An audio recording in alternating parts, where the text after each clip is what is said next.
Côté sport, c'est Justine et Jean-Mi qui seront des nôtres. Ils ont occupé la tête des classements mondiaux de ping et de tennis. Elle a été championne olympique. Il a participé à 7 Olympiades.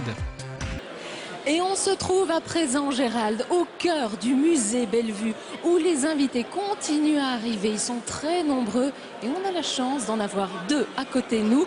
Et non des moindres, Plastique Bertrand et Jean-Michel Seb. Bonsoir à tous les deux. Bonsoir mademoiselle. Bonsoir Plastique. Bonsoir monsieur. Bonsoir jeune homme. Alors, Plastique, première question. On vient de voir ce sujet sur les speakerines. Ah ouais. Est-ce que vous vous rappelez des speakerines à l'antenne, à l'époque, avant 1993, où elles étaient là? Avant 93, c'est pas possible, j'étais un gamin encore. Mais évidemment, non, si je vais... mais moi j'ai un souvenir vraiment d'amour total pour une speakerine qui travaillait avec Jacques Carreuil et qui présentait les émissions de jeunesse qui s'appelait Pomme d'Api, qui s'appelait Lisette.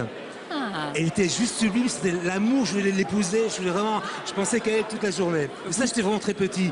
Et puis aussi, il y a eu les grands classiques comme Sylvie, Janine Lambotte, Oui, bien sûr. magnifique speakerine, et aussi Sylvie Rigaud, après, charmante, adorable. Moi, j'adore les speakerines, elles nous manquent. C'est vrai Elles que nous manquent. ça liait les programmes. Alors justement, Jean-Michel Seb, des souvenirs de ces speakerines qui égayaient les soirées de la Ah oui, RTB? moi les premières speakerines pour moi, c'était Vendredi Sport avec Michel Deville, Roger Laboureur, Franck Baudon. Des bonnes grosses speakerines. Très sportives. Évidemment, ce sont des speakerines. C'est vrai, c'était vos premiers moments télé. Vous regardiez avant tout le sport, Ouais, finalement. premier reportage, à mon avis, la saison 82-83 avec Michel Deville, tout à fait. Ouais. Exactement. Et en parlant... Avant-hier. Oui, exactement. Je pense. Ça, c'est clair. Alors, Jean-Michel, vous avez regardé le sport, on l'a bien compris, puisque vous confondez speakerine et présentateur sportif, mais c'est pas très grave. Alors, en parlant de présentateur sportif, il y a évidemment Michel Lecomte. Michel, que vous connaissez bien, j'imagine. Oui, tout à fait.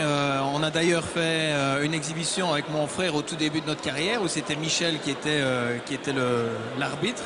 Après, évidemment, on a eu le shopping avec François Pirette et puis surtout avec les frères Taloche et Pierre Tenis pendant 10 ans. Donc Michel a été un des premiers à être l'arbitre d'une démonstration qu'on faisait mon frère et moi, à mon avis, au milieu des années 80. Et puis on le retrouvera tout à l'heure parce qu'il fait aussi partie des invités de cette grande soirée Paris Match. Et puis moi, j'ai eu beaucoup de chance. Vous m'avez accueilli dans un de vos petits matchs, en tout cas dans un de vos clubs, le club où vous jouez, et j'ai pu vous suivre, Jean-Michel. Ah oui, Barbara, vous avez eu beaucoup de chance. On va donc rester dans le sport avec deux sommités, deux grands ambassadeurs de la Belgique. Leur point commun, c'est la raquette, c'est Justine et Jean-Mi. Barbara les a suivis pour nous.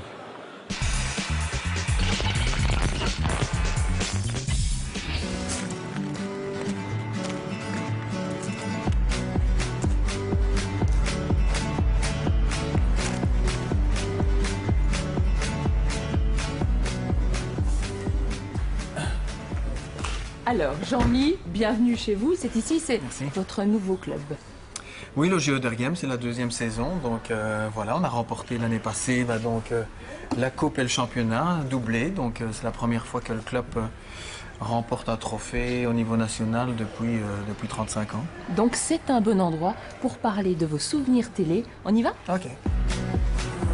C'est donc au logis à Ouderghem que notre Jean-Mi national nous a donné rendez-vous. Un endroit idéal pour revenir sur ses souvenirs, ses émotions et cette fameuse année 1994 où il est sacré champion du monde. Souvenir, souvenir. Ouais, donc ça c'est la finale des championnats d'Europe à Birmingham contre Walmer, qui est le plus grand joueur de tous les temps.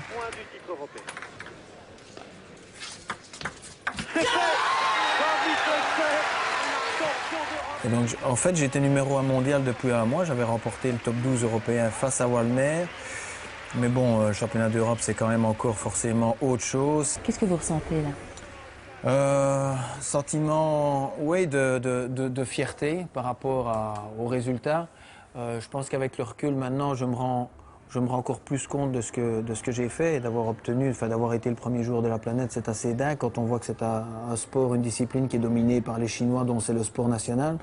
Et aujourd'hui, quand on voit qu'ils sont 7 dans le top 10, j'ai parfois du mal à me dire comment est-ce qu'un petit Belge est arrivé à être devant eux.